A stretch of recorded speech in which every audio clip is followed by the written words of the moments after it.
یہ صرف ایک خوفناک کہانی نہیں، یہ اصل زندگی کا وہ کڑوا سچ ہے جہاں رشتہ دار سامنے تو مسکراتے ہیں لیکن آپ کی پیٹھ پیچھے وہ موت کا تعویذ کروا کر آپ کو اندھیروں میں دھکیل دیتے ہیں۔ صبا نے یہ سب اپنی آنکھوں سے دیکھا اور اپنے جسم کے ہر زخم کو محسوس کیا۔ ہر رات کا وہ قبرستان، وہ جلتی قبریں، وہ کالا سایہ، یہ سب اب اس کے لیے صرف خواب نہیں رہا۔ صبا نے کب سوچا تھا کہ اس کے دردناک خواب اسی کا سچ بن جائیں گے اور اس کی زندگی اس کے لیے ایک خوفناک امتحان بن کر رہ جائے گی۔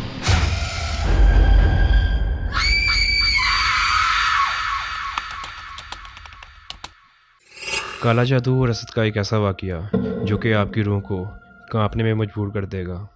یہ کہانی صبا نام کی ایک لڑکی کی ہے جو مریدکے میں رہتی تھی۔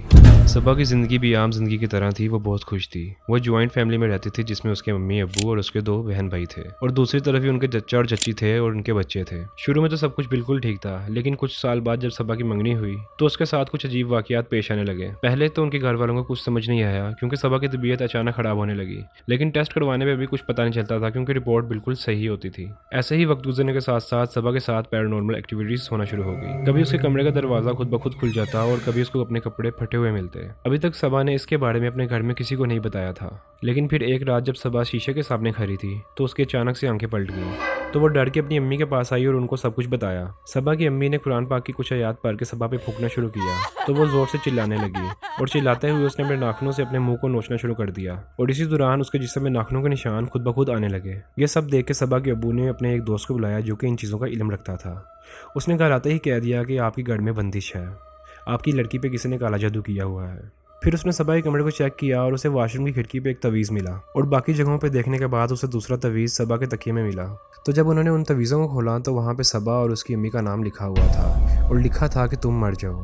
تو اس آدمی نے بتایا کہ آپ کی بیٹی پہ موت والا جادو کیا ہوا ہے، اور جس نے بھی یہ جادو کیا ہوا ہے وہ آپ کے خون کے رشتے میں سے کوئی ہے۔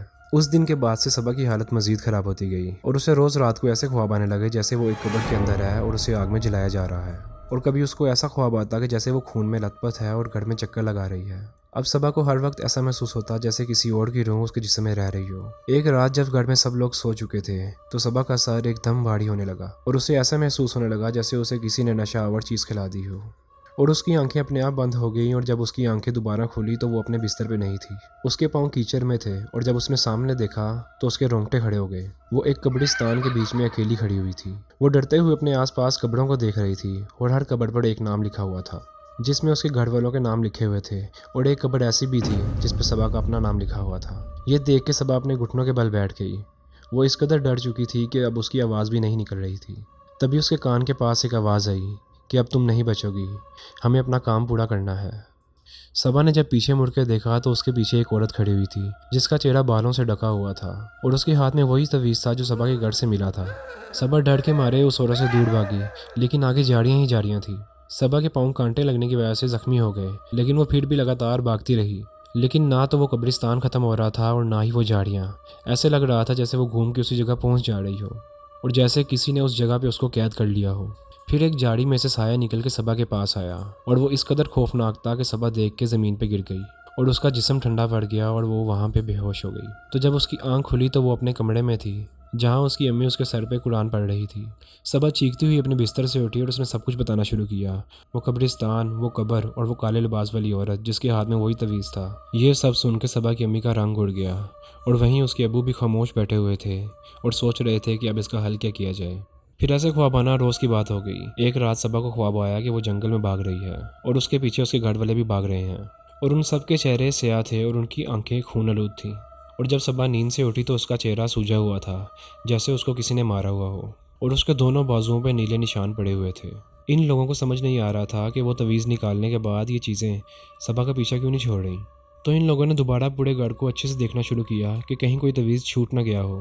پھر کافی دیر ڈھونڈنے کے بعد انہیں واش روم کے اندر ایک ٹوٹی ہوئی ٹائل کے نیچے ایک تعویذ پڑا ہوا ملا۔ تو جب ان لوگوں نے اس تعویذ کو کھولا تو اس تعویذ میں الٹی زبان میں کچھ لکھا ہوا تھا۔ ان لوگوں نے اس تعویذ کو جلانے کی کوشش کی، لیکن پہلے کچھ منٹ تو وہ تعویذ جلا ہی نہیں۔ لیکن جب وہ تعویذ جلنا شروع ہوا تو پورے گھر میں ایک عجیب سی اسمیل پھیل گئی جیسے کوئی کچا گوشت سڑ رہا ہو۔ تو وہ خواب میں دوبارہ اسی قبرستان میں پہنچ گئی، لیکن اس بار سب قبروں میں آگ لگی ہوئی تھی، اور ان قبروں میں سے چیخنے کی آوازیں سنائی دے رہی تھی۔ صبا کو اپنے نام والی قبر سے بہت دردناک چیخوں کی آواز سنائی دے رہی تھی جیسے اسے کسی نے زندہ ہی دفن کر دیا ہو، اور اسے اندر سے آواز آ رہی تھی کہ مجھے باہر نکالو، میں زندہ ہوں۔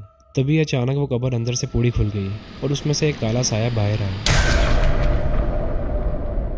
وہ سایہ اس قدر خوفناک تھا کہ صبا زمین پر گر گئی اور اس کے ہاتھ میں وہی جلتا ہوا تویز تھا۔ تبھی صبا کی آنکھ کھلی تو اس کا سینہ جل رہا تھا۔ پھر جب اس نے اپنے تکیے کے نیچے دیکھا تو وہاں جلی ہوئی مٹی اور کچھ بال پڑے ہوئے تھے۔ وہ سب تویز جلانے کے بعد بھی یہ چیزیں صبا کا پیچھا نہیں چھوڑ رہی تھی اور اس پر اور بھی زیادہ حاوی ہوتی جا رہی تھی۔ اب دن بدن صبا کی حالت اور بدتر ہوتی جا رہی تھی اور اس کا جسم بھی اب کمزور پڑ چکا تھا۔ وہ نہ تو کسی سے بات کرتی تھی اور نہ ہی کچھ کھاتی تھی، بس ہر وقت ڈری سہمی سی رہتی تھی۔ پھر صبا کے ابو کو ایک عالم کے بارے میں پتہ چلا جو کہ شہر سے باہر رہتے تھے۔ ان لوگوں نے اس عالم سے بات کی اور انہیں بتایا کہ پچھلے 3 مہینے سے ان کی بیٹی کے ساتھ یہ مسئلہ ہے، اور گھر سے ملنے والے تویز اور صبا کو آنے والے خواب دونوں کے بارے میں بتایا۔ جب وہ عالم ان کے گھر آیا تو اس نے صبا کے کمرے میں جاتے ہی زور زور سے کلمہ پڑھنا شروع کر دیا۔ اس کی آواز سنتے ہی صبا نے زور سے چیخنا شروع کر دیا۔ صبا کا کہنا ہے کہ اس وقت اس کا وجود 2 حصوں میں بٹ گیا تھا اور ایک حصہ جس پر اس مخلوق کا قبضہ تھا وہ زور زور سے چیخ رہی تھی اور صبا بس اس کو محسوس کر رہی تھی۔ پھر چیختے ہوئے اس مخلوق نے صبا کے اندر سے کہا کہ یہ ہماری ہے اور ہمارے ساتھ ہی جائے گی۔ عالم نے قرآن پاک کی آیات کو پڑھنا شروع کر دیا اور پھر کچھ دیر بعد صبا کی آنکھیں سفید ہو گئی اور وہ وہیں بے ہوش ہو گئی۔ پھر کچھ دیر بعد جب صبا کی آنکھ کھلی تو عالم نے بتایا کہ بہت سخت عمل ہے، کسی نے بہت ہی زیادہ حسد اور غصے میں یہ عمل کیا ہے۔ اس دن کے بعد سے روزانہ اس دم کا سلسلہ شروع ہو گیا۔ اس عالم نے بتایا کہ اس دم سے وہ جادو ختم نہیں ہوا، بس قابو میں آیا ہے، اور اگر تھوڑی سی کوتاہی ہوئی تو سب دوبارہ سے شروع ہو جائے گا۔ پھر کچھ دن تو سب ٹھیک رہا۔ اس کے بعد صبا کے بستر کے نیچے سے ایک تعویذ ملا جس کے اوپر خون لگا ہوا تھا۔ صبا کے ابو نے وہ تعویذ لے جا کر سیدھا عالم کو دے دیا اور عالم نے اس پر دم کر کے اسے جلا دیا۔ پھر اس کے بعد تھوڑا سا سکون رہا اور صبا نے یونیورسٹی جانا بھی شروع کر دیا۔ ایک دن جب وہ یونیورسٹی سے واپس آ رہی تھی تو اس کے ہاتھ میں ایک فائل تھی جس کے اندر اس کی اسائنمنٹ پڑی ہوئی تھی۔ جب صبا نے اس فائل کو کھولا تو اس کے اندر ایک پرچی پڑی ہوئی تھی اور اس میں اردو میں لکھا تھا کہ تمہارے پاس بس اگلی جمعرات تک کا وقت ہے۔ یہ دیکھ کر صبا ڈر گئی۔ وہ لکھاوٹ نہ تو صبا کی تھی اور نہ ہی اس کی کسی دوست کی، لیکن پھر وہ پرچی آخر صبا کے اسائنمنٹ کے اندر آئی کیسے؟ صبا نے اس پرچی کے بارے میں اپنے امی ابو کو بتایا تو انہوں نے عالم کو گھر بلایا اور انہیں پرچی دکھائی تو عالم نے بتایا کہ یہ کالے جادو کا ایک عام سا حربہ ہے جس میں اگلے انسان کو اتنا ڈرا دیا جائے کہ وہ خود ہی مر جائے، اور اگر تم ڈر گئی تو وہ جیت جائیں گے، تو اس لیے تم اسے صرف ایک کاغذ کا ٹکڑا ہی سمجھو۔ لیکن جب تاریخ آئی تو اس دن صبا کی حالت بہت خراب رہی۔ دن بھر اس کے دل کی دھڑکن تیز رہی اور ہر وقت اسے ایسے خیال آتے جیسے یہ اس کا آخری دن ہے۔ لیکن جب وہ دن گزر گیا تو صبا کے دل کو تھوڑا سکون ملا۔ اس کے بعد ان لوگوں نے روزانہ اپنے گھر میں قرآن خوانی کرانا شروع کر دی تاکہ ان کے گھر سے یہ نیگیٹو چیزیں نکل جائیں، اور اب اگر انہیں اپنے گھر سے کوئی تعویذ ملتا بھی تو وہ ڈرتے نہیں اور اللہ کا نام لے کر اسے جلا دیتے۔ پھر کچھ دنوں بعد جب صبا اپنے سر پر تیل لگانے لگی تو اس کے سر سے خون نکل رہا تھا۔ جب وہ لوگ ہاسپٹل گئے تو ڈاکٹر نے بتایا کہ یہ ناخنوں کی وجہ سے ہوا ہے، لیکن صبا نے بتایا کہ اس نے ایسا کچھ نہیں کیا۔ پھر ان لوگوں نے عالم سے بات کی تو انہوں نے بتایا کہ وہ جادو اب جسم پر آ گیا ہے۔ جب وہ جادو آپ کی روح کو کمزور نہیں کر پایا تو اب جسم کو کمزور کر رہا ہے، اور بتایا کہ ہر رات سونے سے پہلے 7 بار آیت الکرسی پڑھ کر اپنے جسم پر پھونک لیا کرو۔ لیکن ان زخموں کے بعد صبا کے بال روز تھوڑے تھوڑے گرنے لگے۔ پھر ایک رات جب صبا سو رہی تھی تو اسے اپنے تکیے کے اندر سے ایک عجیب سی بدبو آنے لگی۔ جب اس نے تکیے کو کھول کر دیکھا تو اس کے اندر بھورے رنگ کا پاؤڈر تھا۔ اگلے دن جب عالم کو تکیہ دکھایا گیا تو انہوں نے بتایا کہ تکیے کے اندر علم کیا گیا ہے اور اس کے اندر جادو کی راکھ رکھی گئی ہے۔ عالم نے اس تکیے اور بستر کو جلوا دیا اور کہا کہ مغرب کے بعد سفید لباس پہن کر بند کمرے میں چراغ کے سامنے کچھ اذکار کرنے ہیں اور یہ کام 7 دن تک لگاتار کرنا ہے۔ صبا نے ویسا ہی کیا اور وہ ہر شام مغرب کے بعد اکیلی کمرے میں بیٹھ کر اذکار کرتی تھی، اور آہستہ آہستہ وہ خواب جن میں وہ کبھی قبرستان میں ہوتی کبھی جنگل میں ہوتی، ان خوابوں میں سب ایک روشنی نظر آنے لگی جو اسے باہر نکلنے کا راستہ بتاتی۔ اب 7 دن مکمل ہو چکے تھے اور صبا کی جسمانی حالت بھی اب بہتر ہونے لگی تھی۔ انہوں نے عالم کو بتایا تو عالم نے کہا کہ جادو کا اثر اب ٹوٹ رہا ہے، لیکن تم نے سورہ بقرہ اور سورہ یاسین کی تلاوت نہیں چھوڑنی، اور اللہ نے چاہا تو وہ خون کے رشتے والے لوگ جنہوں نے تم پر کالا جادو کروایا ہے وہ بھی خود بخود سامنے آ جائیں گے۔ اور پھر ایسا ہی ہوا۔ اب اس بات کو 2 مہینے گزر چکے تھے اور اب وہ جادو صبا کے اوپر سے مکمل طور پر ختم ہو چکا تھا۔ پھر ایک دن صبا اپنی امی کے ساتھ بازار گئی تھی اور جب وہ لوگ واپس آئے تو گھر میں پھپھا اور اس کی بیٹی بیٹھے ہوئے تھے۔ ان سے باتیں کرتے ہوئے آمنہ کے منہ سے نکل گیا کہ مامی آپ کی بیٹی تو بہت صابر ہے، اگر اس کی جگہ کوئی اور ہوتا تو شاید مر ہی جاتا، ہم نے تو بس بد نظر کا تعویذ کروایا تھا، پر لگتا ہے کچھ زیادہ ہی اثر ہو گیا۔ صبا کی امی نے فوراً پوچھا کہ کون سا تعویذ؟ تو وہ گھبرا گئی، لیکن اب بات منہ سے نکل چکی تھی۔ تبھی وہ رو کر کہنے لگی کہ میں تو بس صبا کا رشتہ توڑوانا چاہتی تھی اور میں نے ایک عورت سے بدقسمتی کا تعویذ لیا تھا، لیکن مجھے نہیں معلوم تھا کہ وہ عورت مجھے موت کا تعویذ دے دے گی۔ صبا کے گھر والوں نے یہ سب عالم کو بتایا تو انہوں نے کہا کہ ان لوگوں سے مکمل فاصلہ رکھیں اور انہیں بدوا نہ دیں اور یہ سب کچھ اللہ پر چھوڑ دیں۔ پھر کچھ دنوں بعد خبر ملی کہ آمنہ کی شادی ٹوٹ گئی ہے اور لڑکے والوں نے شادی سے کچھ دن پہلے ہی جواب دے دیا۔ تو کیسی لگی آپ کو یہ ویڈیو اگر آپ کو اچھی لگی اس ویڈیو کو لائک کریں اور شیئر کریں اور ہمارے یوٹیوب چینل کو جا کے سبسکرائب کریں۔